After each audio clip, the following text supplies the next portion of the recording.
And what's up, everybody? Welcome back to the channel. It's your friend Sheep Loots. I know it's a little late for an upload, but we got some majestic new news. If you've clicked on to 2K tonight, you may have been greeted with this screen here showing you the leaks that we never got from 2K for some reason. I don't really know why they didn't put them out, but whatever. So we get to see our first look at the lock-ins tomorrow and the new cards that are coming tomorrow. So without further ado, let's take a look at what we can expect from these cards, right? So the prime lock-in, the most expensive one, is Terry Dischinger. I like to be right. I like being right. It's pretty cool. Enjoy it. I did say, I said like 5 players that it could be, but Dischinger was one of them, so I'm going to take the credit for it. Whatever. The signature series of the Opal lock-in is going to be a Dark Matter Dikembe Mutombo, who should be really, really good. I don't know if it's going to be worth that price, but we'll see. Eddie Jones is the lock-in for Idols, so the pink diamond lock-in is Eddie Jones. I think that actually helps, like, from somebody who wants to lock in for Eddie Jones. I think the announcement of Eddie Jones probably lowers the price of those pink diamonds, but we'll check in a second. Jerry West, unfortunately, is the Flash lock-in, so that's disappointing. New cards coming tomorrow are Dark Matter James Worthy, who sounds awesome, but I won't be able to get him. Galaxy Opal, Gordon back to blue Hayward. Nice. Pink Diamond OJ Mayo. Yes. Love to see it. And then Diamond Boban. So let's take a look at the cards and just kind of see what we can expect from them.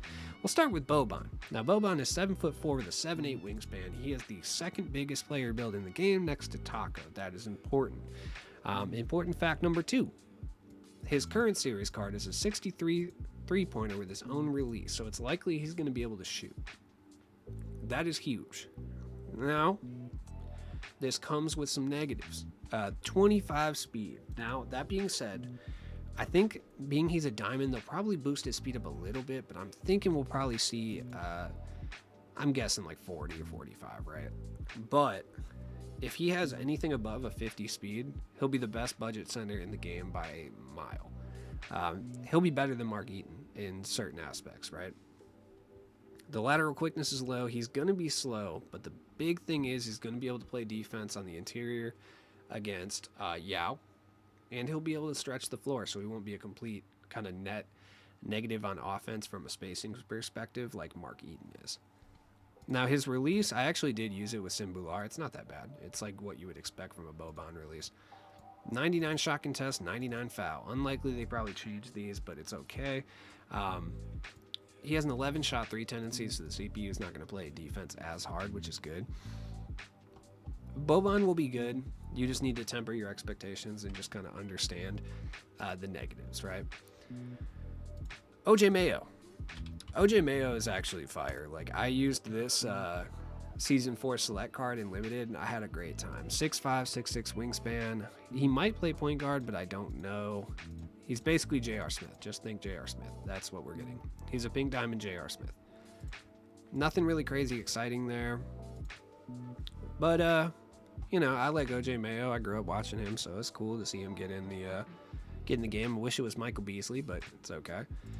Now let's go with Big Hayward. Gordon back to blue. Mr. Call the Cops himself. Gordon Hayward. 6'8", 6'7" wingspan. If he plays the 2 guard, he might be pretty good. Like, his release is good if you use Del Curry. Like, the release is pretty solid, honestly. He'll be able to move. His tendencies will probably stay the same, but for the most part, they put his release on quicker, very quick. Like, 6'8", plays competent enough defense. We could see Gordon Hayward be very, very useful.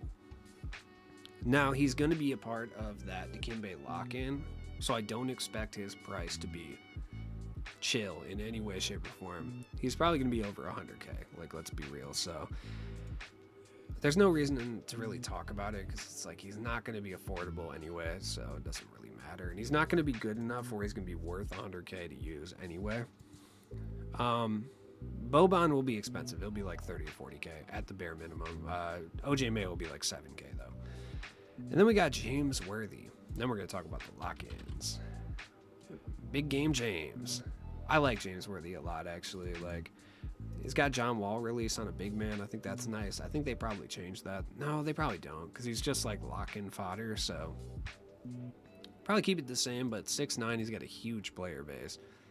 He'll be a really good small forward. I just don't know if anyone's actually ever going to use him, just because everyone's just locking him in for, Terry Dischinger. So I don't really think it matters, but I think those who go out of their way to actually use James Worthy, probably because they have to, because they've used so much currency to lock in Dischinger, are going to be like pleasantly surprised. I mean, everybody ran this James Worthy at the beginning of the year for a reason. He was just really, really good. So I expect him.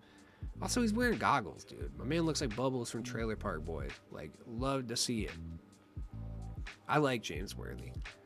James Worthy back in the 80s was just crushing it, dude. Like, this man was sleeping with all the white women. You just know it. He was so famous back then. Not as many as Magic Johnson, obviously, but, it's all good. Now let's talk lock-ins. Jerry West. Dude, I'll be honest. Jerry West is very disappointing. He has his own release. Sorry for that. I just knocked over like all my stuff. I got too excited about Jerry West. At the mere thought of him, I knocked everything over. So excited. Yeah, I mean, 6'2" point guard. I mean, he has his own release on quick on this card. I don't care. They gave Jerry West his own dribble style, which is dope, but then they proceeded to give it to nobody. So, okay. He'll be a good small point guard, but a small point guard nonetheless. So there's nothing really to talk about here. Eddie Jones. Eddie's going to be good, by the way. Like, that Jared Allen release, I actually really like it. Shout out to my boy Cherokee Parks, which is just the worst name. I mean, Eddie is going to be good. It's just he's a 6'6" shooting guard. He's not going to be better than T-Mac. He's not going to be better than Kobe. I don't even know if he'll really be better than, he's not going to be better than Billy Knight either. So it's just I don't know who this is for besides me. I'm going to be excited about it, but that's about it. I don't know. If you're excited about Eddie Jones, cool. He's still going to be probably a couple 100,000, depending on what happens with TJ Warren and what happens with OJ Mayo. I could see him dropping, though. He's still going to be a very overpriced opal, though. He's probably still going to cost, somewhere between, even if TJ Warren drops in price, 70 and 100K, which is too much for Eddie Jones, which sucks because I love Eddie Jones, but it is what it is, Dikembe. A lot of people are gassed on Dikembe. 7'2", 7'6" wingspan. He's, in theory, a Yao stopper, but I think even then he's even too small. But he's going to be fast. I don't know what they're going to do with his jump shot. He has Chelsea Gray release, which they, obviously aren't going to keep him. I think he's either going to go Michael Doliak or Bill Russell for jump shot, right? So they're either going to give him, Eric Paschal release, or they're going to go Michael Doliak and give him Pascal Siakam release. That's my theory anyway. We'll find out. If they go Doliak and give him Pascal Siakam, his price is going to plummet. All those cards are going to go down in price quite a bit. If they give him Bill Russell's release, his price might even go up, honestly. We'll see. He's going to play lockdown defense. He's going to be fast. He's going to be very good. I'm assuming he's going to play power forward, right? Yeah. So it just depends on if he can shoot. That's going to be the number one thing. And then Big Terry. Now, Terry is intriguing. The reason I say that is because if they do not change his jump shot to Kevin Porter Jr., there's absolutely nothing they can do to this card that makes him better than Tracy McGrady, right? The only reason I'm saying that, and it's not to be a hater or to be one of those weird comp guys who needs every card to be perfect, it's to tell you that unless they change that jump shot, T-Mac is still better and will likely be cheaper than him. Ever so slightly, but he likely will be cheaper. So something to consider. T-Mac's player build is a little bit better. He's obviously taller and his jump shot is likely to be better. But Terry will definitely be the second best shooting guard in the game. It's just do you want to spend over $1 million MT on the second best shooting guard in the game? I mean, I don't know. The Rudy base is fantastic, and it might be. I don't know how good it's going to be on very quick, though. I don't think they put it on quick. It's we got Terry on quick, back in season 3. So I don't know. They're going to give him MJ dribble style. I mean, this was one of the issues with Terry before is, he wasn't as good and he didn't have like range and stuff. Or, no, he had range. I'm sorry. There's one badge he didn't have. Anchor. That's what it was. He'll be maxed out, but I just feel like at this point, T-Mac is still probably the better option, so there's no point to spending all of that MT on Terry.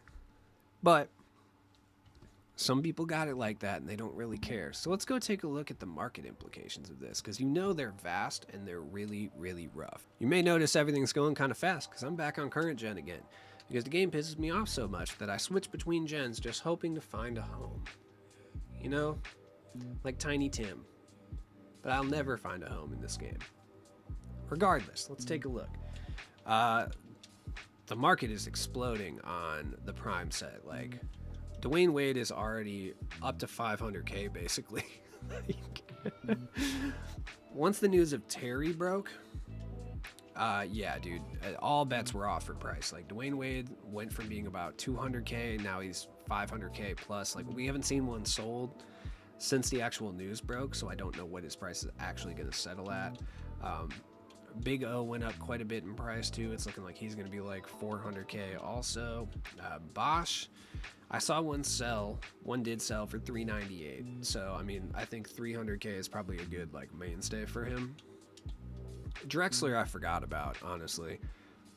This is really annoying because I really would have liked to get Dark Matter Drexler, but now I'll never be able to get him because, like, literally this set is going to be expensive until the end of time. Because this will be the only Dischinger we get until, like, the very end of the game. So that kind of sucks.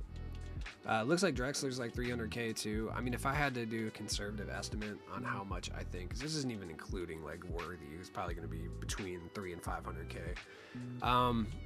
I would say conservative estimate as of right now, probably like 1.2 million, because I mean we're looking at Wade's probably like 500K, possibly even more because he's the rarest. Oscar Robertson's looking to be 400K, and then we got Bosch's like 300, and then Drexler's looking like he could be over 300K. So I mean, right off the bat, we're looking somewhere around like 1.2 million, not even factoring in James Worthy, who's probably going to be super rare. It's not going to be a fun time trying to lock that in. Signature series. Ben Wallace went from being a shade under 200K to now being 300K or more. That's not good. Danny Granger, he's actually still kind of cheap. Granger didn't really go up. I mean, Wallace is really the only one that's going to take a major hit from this. Everyone else is very normal. There's a lot of Rodmans up right now, so Rodman actually came down in price. A lot of these buyout cards are going to come down in price because everyone who hoarded all of them is now putting them up. Look, if you're going to hoard the cards and you're going to pick them up, don't wait until, this is just for future reference, if you're going to start picking them up speculatively, don't wait until the cards are actually announced unless they're bid cards. If they're bid cards, then definitely wait. But if they're buyouts, don't wait until the cards are announced. Wait until a couple days before the lock-ins are coming, before anybody knows what they are, because you'll get the most amount of value. Like if you had sold Rodman like 5 days ago, you would have sold him for like 80K. If you sold Granger, was actually like 50K a couple days ago as well too. De'Aaron Fox is just De'Aaron Fox. He was like the least rare card in that set when he dropped. So, and then we don't know what's up with Gordon, back to Blue Hayward, but I would expect he's going to be over 100K. You're not catching Dikembe for under probably like 500K, I would guess, and we'll see if Ben Wallace price even goes up from there. The Idol set, TJ Warren's actually come down in price quite a bit. The reason being is like Eddie Jones, no one cares about Eddie Jones. Like, that's just how it is. I guarantee TJ Warren to come tomorrow is going to be like 40K or less. He's already 45 right now. Because no matter how good Eddie Jones looks, like he's a 6'6" shooting guard. So like any sweat lords that would spend a bunch of money probably don't care about Eddie Jones, right? So TJ Warren came down in price quite a bit. I don't think anyone's raising in price. They're all kind of falling in value at this point. So this card should be relatively cheap to lock in for. Like, you should be able to get Eddie Jones depending on what happens with TJ Warren and what happens with OJ Mayo. He's still going to be too expensive for an opal, by the way. I'm going to say that right now. But looking at it, it's probably going to be like 70 or 80k. Like I would say, like for all 5 cards total. And then we got, yeah, the Flash set. Nicholas Claxton was 20k. He's literally, everyone's selling off all these cards. I'm just going to keep them. I don't even care. If I end up pulling the diamond, I'll just lock in for Jerry West. Like, you know, whatever, dude. It's for my old man squad. You know what I'm saying? Like, it's all good. I'll do it. Now, do these guys actually affect the price of anyone? Depending on tomorrow, we could see it actually affect the price of Tracy McGrady if they do Terry Dischinger correct. Like if they end up giving Terry Dischinger like Kevin Porter Jr. release, we could actually see Terry D become like the #1 shooting guard in the game. We could see a tiny price drop on T-Mac due to this fact. T-Mac's price isn't going to drop a whole lot, but it's possible that maybe, you know, he comes down 100 or 200k if Terry Dischinger is really that good. Regardless, if Terry Dischinger is better than T-Mac, it's not going to be by enough that it really matters at the end of the day which one of the two you have, but it's possible if they juice his jump shots correctly, then we could see T-Mac drop a little bit. I just don't think, as much as I like Rudy Gay base, I just don't think Rudy's base has enough hype to really propel him to being ranked better or more expensive than T-Mac, you know? The Kevin Porter Jr. base is the base that will do that. Which leads me to believe that they will change it and give him KPJ, but we'll see. I'm not really sure. Regardless, I don't know. Let me know what you think. Save any boosts, by the way, if you plan on selling like shoes or boosts or anything of that nature. Wait until tomorrow. The reason I say that way we can get a look at like Boban and we can get a look at like Dikembe. Because Boban is going to be the Sweat Lord's best friend because he's able to stop. So he's going to be like the no money spent guy's best friend. So you want to stay kind of paying attention to that and see what boosts Boban is going to need. Now, obviously, speed with ball, lateral quickness, he's going to need all of those for sure. So if you want to preemptively pick a few of those up, I wouldn't say that that's necessarily going to be a bad thing. I think the speed boosts are going to go up in price quite a bit tomorrow. I don't know if it's worth speculatively picking up some for like 6K. I think 6K might be a little bit too much, but 4,400 might be worth a speculative pickup, you know?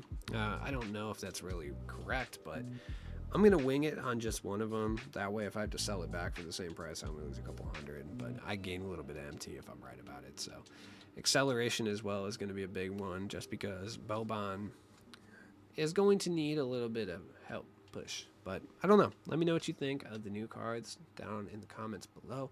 As always, it's been your boy Cheap Blues. I appreciate you. Salute, double salute, dip set. Bye.